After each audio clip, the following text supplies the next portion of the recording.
Good morning, everyone. And you could be forgiven for feeling a little bit of deja vu because I've already done a lesson entitled, Where's the Right Angle Triangle?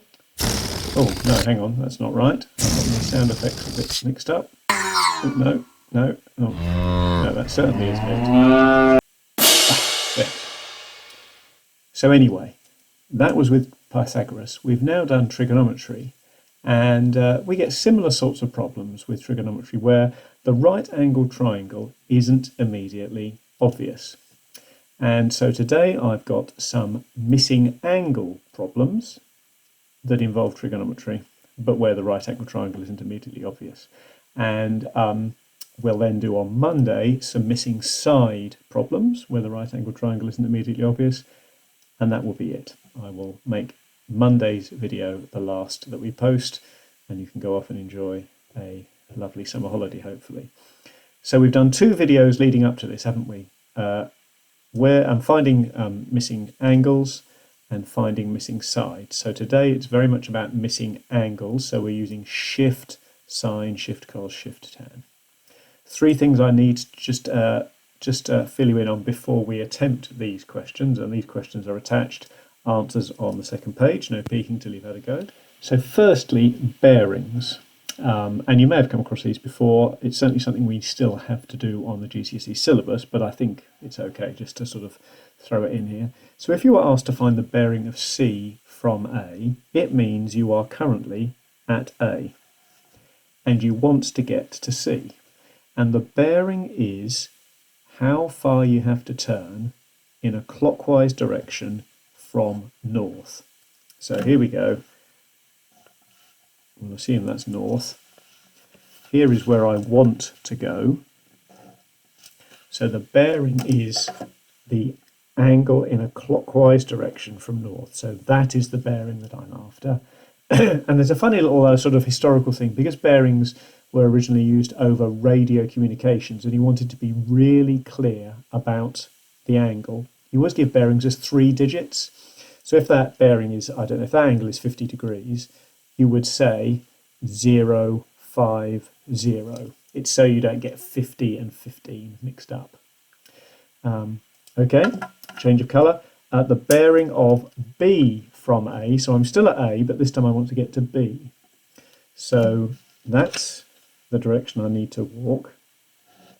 And remember, the bearing is the angle measured clockwise from north. So it is that whole angle there. That's the angle that I'm after.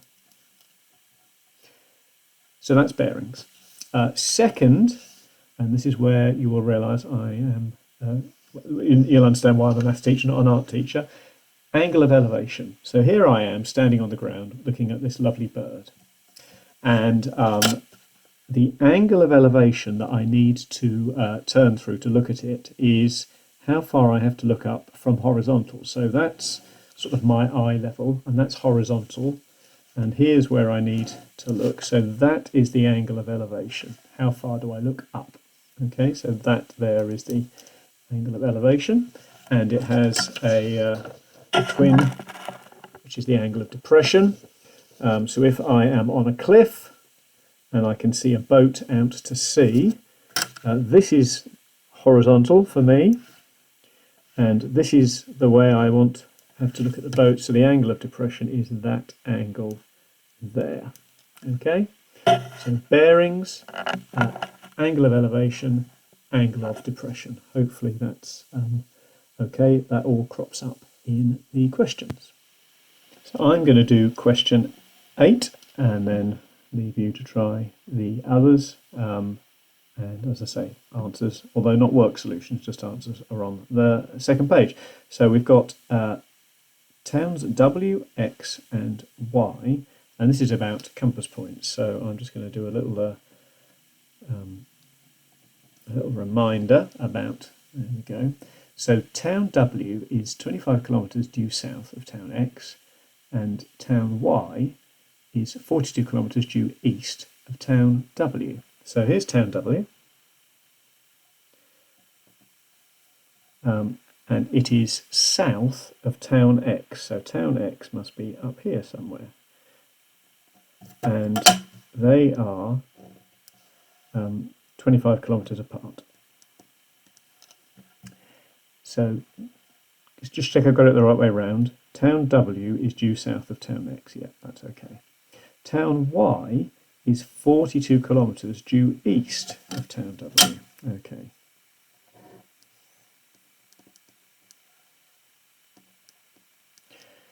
There we go. Where's the right angle triangle? There's the right angle triangle. Find the bearing of town Y from town X. Now remember we said that a moment ago? That means that I'm currently here at town X and I want to get to town Y. So the bearing, let's draw a little dotted north line in. The bearing is how far I have to turn clockwise from north. So that angle there is the angle that I'm actually after in this question. That angle is not inside the right angle triangle. Oh no, what are we going to do? Well, hopefully you can see what we're going to do. We're going to work out the angle inside the right angle triangle and take it away from 180 to work out the angle we are actually after. Okay, so I am going to transfer this to a separate piece of paper so I can show my working. Okay, so I've taken my diagram here and just transferred it here. I've labelled the angle I'm actually after in this question, B for bearing, and the angle I'm going to find out first, X. So let's label up the sides of my right angle triangle. Remember, it's always H followed by A followed by O. Hypotenuse, longest side. Adjacent, the other side that makes up the angle. This is the angle we're working out, so that's the adjacent, so that's the opposite. Which two sides are involved? Well, I know the adjacent and I know the opposite, so it's O and A. So let's write my three little rules down. SOHCAHTOA, right, so I know this is a tan problem because it involves A and O. So I'm going to write the rule. I don't know the angle, so tan of X is equal to O over A. Tan of X is equal to, got to get it the right way around, 42 over 25. And when you want to find the angle, you do shift tan to the minus 1 of 42 over 25. So I'll check that on my calculator. So shift tan, and remember you can use division or the fraction button on your calculator, and that gives me 59.237. So I'm going to go 59.24, 2 decimal place. It's going to be nice and accurate to start with, although I might round it at the end. The question actually says 1 decimal place, so I'm going to make sure at the end I round to 1 decimal place, but I only really want to round right at the end. So I've worked out X, so the bearing I'm after is 180 minus that angle.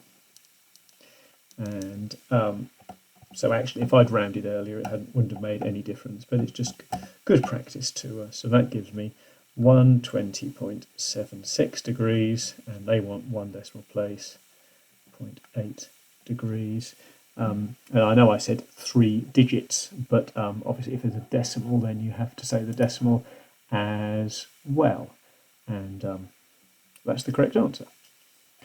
So I took my problem, drew a picture. I mean, some of them have got pictures already, so it's not as hard in some, but in that one it was quite tricky.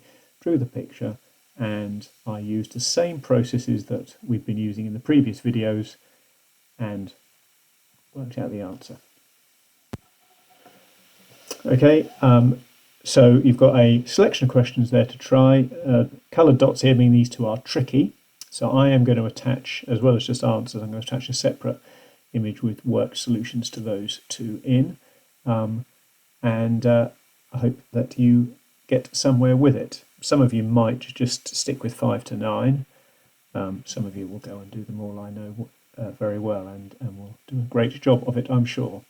So this is practicing using trigonometry to find angles, and on Monday we'll finish with some practice of using trigonometry to find sides. Take care.